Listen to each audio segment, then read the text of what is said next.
ಊಟಿನಲ್ಲಿರೋ ಅಮುದ ಅನ್ನೋ ಹೋಟೆಲ್ಗೆ ಟಿವಿನವರು ಇಂಟರ್ವ್ಯೂ ಮಾಡ್ಬೇಕು ಅಂತ ಹೇಳಿ ಬಂದಿರ್ತಾರೆ.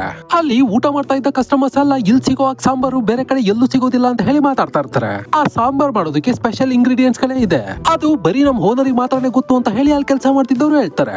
ಈಗ ಅಲ್ಲಿ ಆ ಹೋಟೆಲ್ ಓನರ್ ಆದ ರತ್ನಸ್ವಾಮಿನ ನಮಗ್ ತೋರಿಸ್ತಾರೆ. ಅವನಿಗೆ ಒಬ್ಬ ಮಗ ಹಾಗೆ ಒಬ್ಳು ಮಗಳು ಇರ್ತಾಳೆ. ಅವ್ನ ಮಗಳಿಗೆ ಮದುವೆ ಆಗಿ ಒಂದ್ ಮಗು ಕೂಡ ಇರುತ್ತೆ. ಆ ಚಿಕ್ಕ ಹುಡುಗನಿಗೆ ಒಬ್ನೇ ಏನಾದ್ರು ಬಾತ್ರೂಮ್ ಒಳಗಡೆ ಹೋದ್ರೆ ಆನೆ ಕುಂಡ ಬರುತ್ತೆ ಅಂತ ಹೇಳಿ ಯಾರೋ ಎದುರಿಸ್ಬಿಟ್ಟಿರ್ತಾರೆ. ಅದಕ್ಕೆ ಅವನು ಒಂದ್ ಬಕೆಟ್ ನ ತಂದು ಎಲ್ರು ಮುಂದೆನೆ ಸುಸು ಮಾಡ್ತಾ ಇರ್ತಾನೆ. ಈ ರತ್ನಸ್ವಾಮಿ ಮಗಳ ಹೆಸರೇನೆ ಅಮುದ, ಆ ಹೆಸರೇ ಹೋಟೆಲ್ಗೂ ಕೂಡ ಇಟ್ಟಿರ್ತಾರೆ. ಈಗ ಅಲ್ಲಿ ಎಲ್ರು ಖುಷಿಯಿಂದ ಊಟ ಮಾಡ್ತಾ ಇರ್ಬೇಕಾದ್ರೆ ನಮಗೆ ಸೋಫಿ ಅನ್ನೋ ಹುಡುಗಿನ ತೋರಿಸ್ತಾರೆ. ಇವಳೆ ಅವ್ರ ಮನೇಲಿರೋ ಎಲ್ಲರಿಗೂ ಅಡಿಗೆ ಮಾಡಿ ಬಡಿಸ್ತಾ ಇರ್ತಾಳೆ. ಅವಳನ್ನು ಕೂಡ ಇವರೆಲ್ಲರೂ ಫ್ಯಾಮಿಲಿ ಮೆಂಬರ್ ಆಗಿ ಟ್ರೀಟ್ ಮಾಡ್ತಾ ಇರ್ತಾರೆ.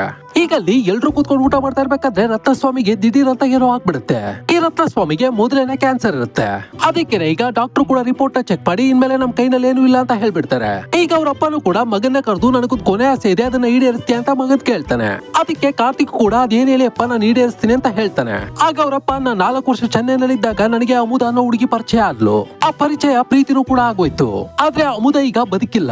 ಆದ್ರೆ ಅಮುದಾಗೆ ನನಗೆ ಹುಟ್ಟಿದ ಮಗ ಚೆನ್ನೈನಲ್ಲಿ ಇದ್ದಾನೆ. ಸೊ ಹೇಗಾದ್ರೂ ಮಾಡಿ ಅವನನ್ನ ಕರ್ಕೊಂಬ ಒಂದೇ ಒಂದ್ಸಲ ನಾನು ಅವನ್ನ ನೋಡ್ಬೇಕು ಅಂತ ಕೇಳ್ತಾನೆ. ಅದಕ್ಕೆ ಕಾರ್ತಿಕ್ ಕೂಡ ಭಾವನ ಹತ್ರ ಹಾಗೆ ಫ್ರೆಂಡ್ ಹತ್ರ ನಿಜನೆಲ್ಲ ಹೇಳಿ ಅಲ್ಲಿಂದ ಚೆನ್ನೈಗೆ ಬಂದು ಅಮುದ ಮಗನ್ನ ಹುಡ್ಕೋದಕ್ಕೆ ಸ್ಟಾರ್ಟ್ ಮಾಡ್ತಾರೆ. ತುಂಬಾ ಹುಡ್ಕಾಡಿದ್ಮೇಲೆ ಅಮುದ ಮಗ ಒಂದ್ ತಳ್ಳೋ ಗಾಡಿನ ಇಟ್ಕೊಂಡು ಜೀವನ ಮಾಡ್ತಿದ್ದಾನೆ ಅಂತ ಗೊತ್ತಾಗತ್ತೆ. ಇವರು ಈಗ ಅಲ್ಲಿಗೆ ಹೋಗಿ ನೋಡಿದ್ರೆ ನಮ್ ಹೀರೋ ಮಾಡೋ ಚಟ್ನಿಗೆ ಅಲ್ಲಿರೋ ಜನರಲ್ರು ಬಂದು ಊಟ ಮಾಡ್ಕೊಂಡು ಹೋಗ್ತಾ ಇರ್ತಾರೆ.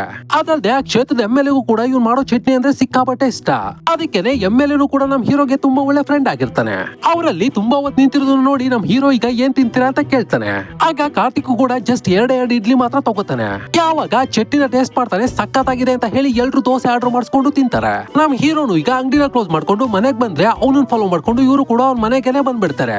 ಈಗ ನಡೆದ ವಿಷಯನೆಲ್ಲ ಹೇಳಿ ಅಪ್ಪ ಸಾಯೋ ಸ್ಥಿತಿನಲ್ಲಿದ್ದಾರೆ, ಒಂದ್ಸಲ ಬಂದು ನೋಡ್ಕೊಂಡು ಹೋಗು ಅಂತ ಹೇಳ್ತಾರೆ. ಆದ್ರೆ ನಮ್ ಹೀರೋ ಮಾತ್ರ ನಮ್ಮಮ್ಮನ್ನ ಯಾಮಾರ್ಸ್ ಹೋದವನು ಅಂತವ್ನ ನಾನ್ ಬಂದು ನೋಡ್ಬೇಕಂತ ಹೇಳಿ ಅವ್ರನ್ನ ಬೈದು ಮನೆಯಿಂದ ಆಚೆ ಕಳಿಸ್ಬಿಡ್ತಾನೆ.